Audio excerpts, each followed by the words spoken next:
요한복음 10장 40절에서 42절 한번 같이 봉독하겠습니다. 40절에서 42 시작. 다시 요단강 저편 요한이 처음으로 세례 베풀던 곳에 가사 거기 거하시니 많은 사람이 왔다가 말하되 요한은 아무 표적도 행하지 아니했으나 요한이 이 사람을 가르쳐 말한 것은 다 참이라 하더라. 그리하여 거기서 많은 사람이 예수를 믿으니라. 유대인들이 예수님을 잡으라는 공개적인 역사를 나타내니까 우리 예수님께서 요단강 저편 요한이 처음으로 세례 베풀던 곳에 가사, 그곳이 바로 뭐냐? 요단을 건넌 베레아 지방으로 가십니다. 자, 베레아 지방은, 베레아란 말은 저편 또는 넘어 있는 땅이란 뜻인데, 요단강 동편 쪽으로 주로 유대 지역과 사람 마리아의 동쪽의 위치로 세례 요한이 세례를 베풀던 그런 지역입니다. 그래서 우리 예수님께서 베레아 지방으로 가셨어요. 베레아 지방으로 가신 이유가 뭐냐면은 예수님을 잡으라고 이제 유대인들이 공개적으로 이제 이렇게 선포를 해 놓으니까 박해를 피하기 위해서 가십니다. 유대인들의 박해를 피하기 위해서 그곳으로 가십니다. 요한복음 10장 39, 40절에 그들이 다시 예수를 잡고자 하였으나 그 손에서 벗어나 나가시니라. 다시 요단강 저편 요한이 처음으로 세례 베풀던 곳에 가서 거기 거하시니, 그러니까 유대인들이 예수님을 잡으려고 하니까 일신에서 피하여 가시는 거예요. 여러분, 예수님이 잡히셔요? 안 잡히셔? 결론적으로는 잡히시잖아요. 왜? 잡혀서 십자가에 못 박혀 돌아가시잖아요. 근데 왜 예수님은 베레아로 박해가 피하니까 베레아로 가셨어요? 어차피 잡히실 건데 왜 가셨을까? 어차피 잡히실 주님이잖아요. 또 주님이 잡히실 걸 알잖아요. 근데 베레아로 피신을 가신 거예요. 왜 그럴까? 왜 베레아로 피신을 가셨을까? 잡히시는 게 무서워서, 죽을까 봐 무서워서. 하나님의 시간표, 그죠? 하나님의 시간표입니다. 그러니까 예수님도 하나님의 시간표에 이미 예정된 모든 역사를 이루시는데, 그 시간표를 이루기 위해서는 요단강 저편 베레아 지방으로 일시적으로 피신을 가신 거예요. 여러분, 우리가 이 땅에 사는 데에는 우리 속의 인생의 절대적인 주권이 뭐냐? 시간이에요. 시간. 우리의 삶이 뭐냐? 시간 속에 살아가는 겁니다. 시간 속에 살아가는 것이고, 우리에게 시간이 끝났다는 말은 죽는다는 말이에요. 그러니까 우리가 하나님이신 시간 속에 살아갈 때에 그 시간은 무엇으로? 하나님의 역사로 보는 눈이 열려야 내 인생을 하나님의 것으로 살아가는 믿음이 되는 겁니다. 여러분, 시간은 무한대한 거 아니에요. 우리에게는 시간이라고 하는 제한된 역사가 주어져 있어. 그게 이제 태어나서부터 80살이 될지 90살이 될지 모르잖아요. 우리 다 몰라. 내게 하나님이 시간을 얼마나 주셨는지 모르지만 아무튼 시간은 끝이 나와요. 늙어서 죽어도 끝이 나는 거지만 어떤 도중에 사고로도 죽는단 말이야. 여러분, 우리가 하나님의 시간 속에 있다는 것을 알 때에 그 시간이 뭐냐? 하나님이 주시는 축복의 기회입니다. 그리고 하나님 앞에 심는 기회입니다. 우리는 열심히 심어야 돼. 여러분 오후 시간에 졸리잖아요. 사탕 나눠줄까? 사탕 먹으면서 하면 안 졸리잖아요. 저는요 오후 시간이 제일 힘들어요. 왜? 눈 안 감게 만들려고 하지만 눈들은 자꾸 감으려고 그러고, 그러니까 우리 부목사가 설교 짧게 하라 그러는 거예요. 설교 짧게 하려면은 힘 안 들 테니까. 그래서 내가 10분만 할까 그런 생각도 드는 거예요. 아니 나는요 엄청 딜레마예요. 왜냐? 하나님의 말씀을 전하는 것이 우리 성도들이 하나님 만나는 시간, 은혜 받는 시간, 체험하는 시간, 치료받는 시간, 아무튼 하나님이 여러분들에게 최고로 특별히 역사하시는 시간이 말씀을 통한 시간이잖아요. 왜? 예수님이 말씀이시고 말씀으로 치료도 하시고 말씀도 열어주시고 말씀으로 복도 주는 게 말씀인데 짧게 하라는 거야. 그러니까 말하면 조금 축복받겠다, 이제 그런 얘기가 되니까 나는 많이 주고 싶은데, 그래서 내가 하나님, 내가 말씀 전할 때 어떻게 하면 우리 성도님들이 아이고 목사님 설교 좀 더 했으면 좋겠다 그런 마음을 갖게 할까요 하나님? 그래야지 우리 성도님들이 진짜 은혜도 받을 테고 나도 복 받을 텐데, 그렇게 기도했는데도요 하나님이 은혜를 안 주시는지 자꾸 졸게 만들고, 그래서 나는 하나님이 진짜 나를 쓰시는 건가 그런 갈등을 느끼기도 하거든요. 좌우지간 여러분, 하나님의 축복은 절대적인 시간을 통해서 역사하시고요, 두 번째 방법은 말씀을 통해서 역사하시고, 그러니까 설교 시간이 길어야 된다 짧아야 된다? 말은 길어야 된다고 하고 실은 짧아야 된다. 이게 바로 죄인들의 습성이야. 복 받기는 원하면서도 복 받는 방법대로는 안 살라 그래. 그렇잖아요. 복 받으려면 복 받는 방법대로 살아야 되는데, 그게 우리들의 실제의 모습인데, 예수님께서 어차피 죽으러 오셨고 잡히러 오셨지만 베레아로 피난을 가신 이유는 일시적으로 피난 건데, 그게 뭐냐? 하나님의 시간표에 의하여서 우리 주님이 사역을 하시기 때문에 그런 것이다. 그리고 두 번째 이유는 예수님이 갈릴리 지방, 유대 지방, 사마리아 지방, 그 다음에 예루살렘 네 군데를 계속 다니시면서 복음의 말씀을 전하는데, 요당 동편 세례 요한이 세례 주던 그 장소에서는 그렇게 역사를 안 하셔서 예수님이 구원의 사역을 더 확장시키는 방법으로 요단 동편 베레아 지방으로 가신 거다.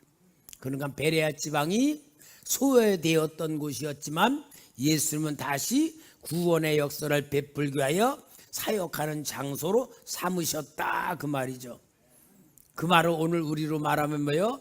우리 마음속에 하나님의 은혜가 임해 100% 임해서 충만하면 좋은데, 어떤 사람은 30%, 어떤 사람은 40%, 50%, 60% 우리 마음에 성령님이 은혜를 주시는 것으로 가득 채워질수록 하나님의 은혜와 받고 하나님의 역사가 가까워지는 줄 믿습니다. 그리고 주님께서 세례 요한이 회개의 세례를 베풀었던 그 장소에 또다시 가신 것은 세례 요한의 사역을 인정해 주시고 사역하신 것을 계승해 주시기 위한 의미로 베레아 지방으로 가신 거예요. 그래서 여기에 41절 오늘 41, 42절에 많은 사람이 왔다가 말하되 요한은 아무 표적도 행하지 아니했으나 요한이 이 사람을 가리켜 말한 것은 다 참이라 하더라. 그리하여 거기서 많은 사람이 예수를 믿으니라. 세례 요한이 말한 회개의 세례로부터 시작해서 예수님의 구원의 역사를 성취하시면서 세례 요한의 사역과 예수님의 사역은 연결된 것을 보여주므로 세례 요한은 참된 선지자라는 것을 증거해 주시는 사역으로 베레아에 가셨다. 그리고 마지막으로 네 번째로는 이 시기에는 예수님이 예루살렘으로 가시긴 전 마지막 여정으로서 마무리 단계에 짓는 곳이 바로 베레아 사역이었다는 것을 보여줍니다. 이 베레아에서 약 예수님이 3개월 동안 머물러서 사역을 하십니다. 근데 요때에 아주 우리 주님이 가장 중요한 게 남겨주는 사역에 열매가 나타나요. 그 열매가 뭐냐? 마태복음 6장 9절부터 13절까지입니다. 우리 예수님께서 가르쳐 준 게죠. 그러므로 너희는 이렇게 기도하라. 하늘에 계신 우리 아버지여, 이름이 거룩히 여김을 받으시오며 나라가 임하시오며 뜻이 하늘에서 이루어진 것 같이 땅에서도 이루어지이다. 오늘 우리에게 일용할 양식을 주시옵고 우리가 우리에게 죄 지은 자를 사하여 준 것 같이 우리 죄를 사하여 주시옵고 우리를 시험에 들게 하지 마옵시고 다만 악에서 구하옵소서. 나라와 권세와 영광이 아버지께 영원히 싸움나이다. 아멘. 요 기도가 무슨 기도예요? 주기도문. 우리가 주기도문이잖아요. 여러분, 이 주기도문을 예수님의 제자들이, 예수님 세례 요한도 기도를 가르쳐 줬는데 우리에게도 기도를 가르쳐 주세요 하니까 우리 예수님이 너희는 이렇게 기도하라 그러면서 마태복음, 마가복음에도 나오지만 마태복음의 기도가 가장 원형적인 기도로서 가르쳐 주시는 말씀이 있어요. 그럼 여러분, 우리가 이 기도를 하면서 주기도문을 가르칠 때 이 주기도문이 왜 중요하냐를 알아야 돼. 주기도문, 주님이 가르쳐 준 기도문이잖아요. 근데 주님이 가르쳐 준 기도문에 굉장히 중요한 이유가 뭐냐면은 하늘에 계신 우리 아버지라는 것을 가르쳐 준 거야. 다른 기도에는 여호와 하나님을 아버지라는 개념이 없는 거예요. 그러니까 여호와 하나님은 어떤 분이냐? 유대인들이 옛날에는 성경을 필사를 했잖아요. 필사를 낼 때에는 여호와라는 이름을 성경에 쓰면서 감히 쓰지를 못했어. 만약에 쓸 때는 어땠냐? 여호와라는 이름이 나올 때는 가서 새롭게 목욕을 하고 새 붓을 가져다가 하나님의 여호와라는 이름을 쓰려고 쓴 붓이 아니고 새 붓을 가져다가 여호와라는 이름을 쓰고 그 붓은 놓고 다른 걸 썼대. 그러니까 뭐요? 감히 하나님의 이름을 우리가 어떻게 부르느냐? 그만큼 하나님은 어마어마한 권능의 신이고 어마어마한 창조주이니까 감히 우리 인간은 벌레만도 못한 존재라는 상대적 개념에 대한 신관을 가지고 있었는데 예수님이 가르쳐주면 뭐예요? 하늘에 계신 누구? 우리 아버지. 이거는 하나님에 대한 상상을 완전히 무너뜨리고 친근하시고 사랑으로 보호하시고 베풀어 주시는 아버지 개념으로 완전히 바꿔놓은 것이 예수님이 가르친 기도예요. 그러니까 여러분, 우리는 하나님 아버지 그러면은 무서운 하나님이 아니고 나보다 나를 더 사랑하시고 나보다 나를 더 아시고 나를 보살피시고 정말 관리해 주시는 아버지적 개념 관계를 만들어준 게 예수님이에요. 그럼 여러분, 예수님이 이렇게 가르쳐 주신 중요한 이유가 있어요. 왜 그러느냐? 예수님이 하나님의 아들로 오셨잖아요. 그래서 예수님은 아버지요 그렇게 했잖아. 그 예수님이 하나님의 아들로 오셨고 그 예수님을 우리가 믿으면 예수님의 영과 우리가 하나가 돼 예수님의 영이 우리 속에 있을 때 우리를 하나님의 자녀로 만들었단 말이야. 그래서 하늘에 계신 우리 아버지라는 믿음의 기도를 할 수 있는 길을 열어준 거예요. 그러니까 여러분, 우리가 진짜 하늘에 계신 우리 아버지라는 개념만 가져도 하나님 우리를 무조건 사랑하시고 무조건 은혜 주시고 무조건 역사하시는 분이라는 개념으로 사랑의 관계가 만들어져야 될 줄 믿습니다. 우리가 예수 믿으면서 사랑의 관계가 아닌 다른 신관을 가지면은 진짜 하나님하고 거리가 멀어져요. 율법을 지키는 거하고 복음으로 하는 관계하고 전혀 미뤄져. 예를 들어서 율법적 관계는 조건적 관계야. 너희가 율법을 지키면 복을 받고 율법을 지키지 않으면 저주가 임한다. 그럼 어떻게 됩니까? 하나님과 우리와의 관계는 공의의 관계야. 공의의 관계. 내 행동에 따라서 하나님 관계가 달라져. 내가 하나님 앞에 잘하면 좋은 관계, 율법을 지키지 않으면 나쁜 관계가 돼. 이 관계는요, 무서운 관계예요. 그래서 이스라엘은 실패했어. 그런데 예수님이 전한 복음으로 인해 우리가 하나님과 자녀와 아버지의 관계가 되면은 무조건적인 은혜, 무조건적인 사랑. 그래서 여러분, 예수님이 이 땅에 오셔서 나를 위해 구원하신 것이 요한복음 3장 16절에 가장 중요한 아버지의 마음의 성취예요. 한번 같이 읽어볼까요? 시작. 독생자를 주셨으니 이는 그를 믿는 자마다 멸망하지 않고 영생을 얻게 하려 하심이라. 하나님이 세상을, 이제 우리를 말해요, 이처럼 사랑하사, 이처럼이 뭡니까? 예수님을 십자가에 죽이시는 것만큼 사랑하사, 그 말이죠. 그래서 독생자를 주셔서 그를 믿으면 뭐요? 독생자의 영을 받았기 때문에 우리가 아버지라고 부를 수 있는 관계가 만들어졌다는 겁니다. 그래서 여러분, 예수를 믿는 것을 복음이라 그래요. 복음이 뭐요? 복된 거라, 복된 소리란 말이야. 그래서 우리가 복음을 가지고 믿는 길을 열어주신 것이 우리 예수님의 가장 주기도문의 내용이 뭐냐?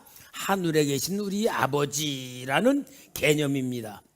그리고 아버지의 이름이 거룩히 여김을 받으시오며, 그 말은 하나님의 자녀들인 우리를 통하여 하나님의 거룩하심이 나타날 것이다, 그 말이에요. 그럼 하나님의 거룩함이 나타날 것이면 우리는 어떤 존재요? 거룩한 존재가 되어 있는 거예요. 거룩이라는 깨끗한다는 의미도 있고 구별됐다는 의미도 있어. 하나님 우리를 그렇게 만들어 놓으시고 우리의 삶을 통하여 하나님이 나타나실 거다, 그 말이죠. 그게 우리에게 주신 기도입니다. 그리고 나라가 임하시오면은 뭐요? 하나님의 나라가 임하시는 것은 하나님의 통치가 이 땅에 이루어진다, 그 말이에요. 하나님의 통치, 하나님의 나라가 누구에 의하여? 우리에 의하여, 믿는 자들에 의하여. 그럼 여러분, 우리는 하나님의 나라를 살아가는 겁니다. 하나님의 통치를 받아 우리가 살아가는 거예요.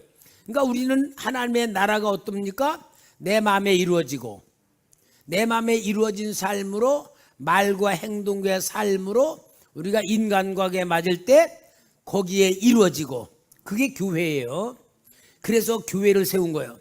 교회를 통하여 하나님의 나라가 이루어지고, 그 다음에 교회가 더 믿음으로 성령 충만하면 교회에 있는 지역을 살려내는 것이 하나님의 나라가 이루어지는 것이 하나님의 뜻이다, 그 말이에요. 그래서 뜻이 하늘에서 이루어진 것 같이 땅에서도 이루어지다, 이 말이 뭐예요? 하나님의 모든 역사는 우리 자녀들을 통하여 이 땅에 이루어진다. 그러면 여러분, 이 하나님을 향한 기도를 보면은 하나님이 우리를 통하여 하나님의 뜻이 이루어진다는 것을 우리가 받아들일 때에 구하지 아니하여도 주시는 게 있고, 구하여도 주시지 않는 게 있는 게 하나님의 절대 주권에 우리 자신이고, 우리는 하나님의 역사를 이루어질 사명자라는 것에 눈을 뜨게 만드는 건 줄 믿습니다. 그러면서 이제 하나님 우리에게 중요한 또 우리 자신에 대한 것을 기도하게 땅의 것 오늘날 우리에게 일용할 양식을 주시고 사랑하는 성도 여러분 하나님 우리에게 일용할 양식을 주신다. 요게 예수님 당시에는 절대적인 기도였어. 공중에 나는 새도 먹여주신다. 들의 백합도 입혀주신다. 진짜 옛날에는 굶어 죽는 사람들도 있었고요. 구약 성경에 보면 진짜 고통스러울 때도 많았어요. 그럴 때 일용할 양식을 주시는 분이 하나님이다 그 말이에요. 근데 오늘날 여러분 우리는 일용할 양식 주셔요 안 주셔요? 일용할 양식이 아니고 열을 먹을 양식을 냉장고에 다 채워 놓으셨어. 그죠? 아니 남아가지고 버려. 아마 우리가 지금 버리는 음식 찌꺼리가 저 북한 사람들 먹고 남을 것만큼 버린다네. 어마어마하게 버리는 거예요. 이러면은 우리는 이 기도를 하면서 어떻게 느껴야 돼요? 아이고 지금은 너무 엄청난 축복을 받아서 하나님이 쌓을 곳이 없도록 부어주시는 속에 우리가 산다. 그래야 되잖아요. 근데 일용할 양식을 주옵시고 하면서 우리는 전혀 하나님이 주신 것이 얼마나 큰지조차도 모르고 있단 말이에요. 그리고 뭐 하고 있어요? 욕심 더 불려. 하나님 내가 이 주식 투자할 테니까 잘 남게 해주세요. 막 주식 투자해가지고 막 뻥튀기 될 줄 아는 거야. 여러분 이런 거 다 욕심으로 시작하면 죄가 됩니다. 우리는 하나님이 주신 은혜 속에 감사부터 찾아내야 돼. 모든 게 감사. 그 다음에 우리가 우리에게 죄 지은 자를 사하여 준 것 같이 우리 죄를 사하여 주옵시고 용서받은 죄인은 용서해 줘야 할 의무가 있다. 혹시 우리 성도님들 용서 못하는 사람도 있어요? 그럼 큰일 납니다. 저는요 이 기도에 대해서 진짜 하나님 앞에 응답받았던 거 있어. 저 가락동에서 개척할 때에 저 가락동에 이제 이렇게 선교원을 했었어. 선교원을 했는데 잠실교회 다니는 집사님이 선교회 회장을 했어. 그때는 우리 선교회 애들이 좀 한 20-30명 됐거든요. 선교회 회장을 하면서 하는데 이 집사님이 전 그때 전도사 때요. 집사님이 선교회 회장이 내 생각과 내가 다스리는 것보다 지가 대장 노릇하는 거야. 막. 그래서 내가 막았어요. 집사님 그러면 안 된다고. 딱 막으니까 이 집사가 동네 다니면서 내 초대교회 문 닫게 한다고 막 떠들고 다니는 거예요. 막 나팔 불고. 그러니까요 제가요 이놈의 집사가 얼마나 괘씸한지 저주를 하고 싶어도 그때도 내가 성령이 충만했어. 저주를 할 수는 없고 근데 또 부흥회를 인도하러 가는 때인데 버스를 타고 가면서 하나님 내가 부흥회를 인도하러 가는데 그 집사가 미워가지고 내 마음속에 있어요. 용서를 해야지 되는데 용서가 안 돼요. 그러고 기도하니까 성령이 뭐라냐면 네가 나한테 행하는 걸 생각해 봐라 그러는 거야.